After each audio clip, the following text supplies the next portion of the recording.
Today's story is from the life experience of famous author Mr. Zig Ziglar, who had written bestsellers such as The Secret of Closing a Sale, See You at the Top, Born to Win. Now, once Mr. Ziglar was visited by a gentleman named Steve. Steve happened to be really obsessed with his boss. Mr. Ziglar asked him why that was so, on which Steve replied that his boss was the most successful person he had ever met. On which Mr. Ziglar curiously asked Steve to define success. And Steve listed a few parameters on which he felt success could be judged or defined. These were health, happiness, hope, friends, family, peace of mind, responsibly prosperous, and security.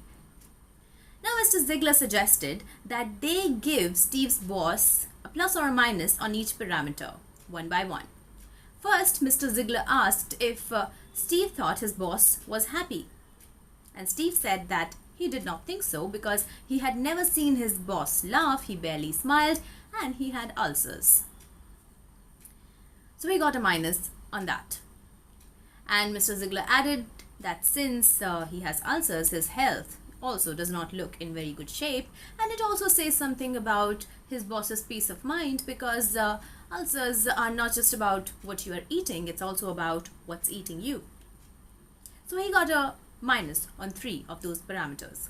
Now came prosperity, on which Steve said that that man had money running out of his ears and every day it only added up.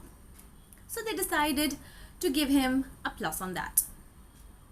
Then came the sense of security. And Steve said that he is as secure as money can make one person. Mr. Ziglar shared with Steve the story of a billionaire who recently got bankrupt. To which Steve said that his boss was not a billionaire and he didn't have that kind of money. Hence, he was a little confused, so both of them decided to give him a question mark on that parameter. When it came to friends, Steve agreed that his boss did not have many real friends. Rather, he himself cannot call his boss a friend because he could be a real mean person at times. Then came the parameter of family, to which he shared that he was going through a divorce. And in the end, Mr. Ziglar asked Steve that if he thought his boss had any hope. To which Steve said that before I started talking to you, I thought he had plenty, but now it seems that he doesn't have any.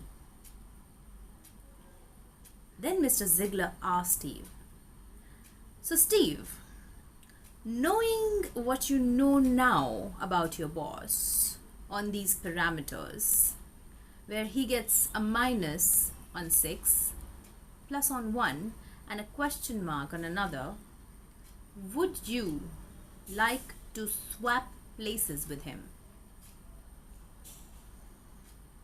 Steve took a long pause, got up, and said, I would not. So the moral of this story is that success is not about blindly running behind someone else's ideas. It's about knowing who you are and what makes you happy and successful in all areas of life. It's about balance. What did you get out of this story? Share with me. Hope you enjoyed hearing it. Thank you for listening.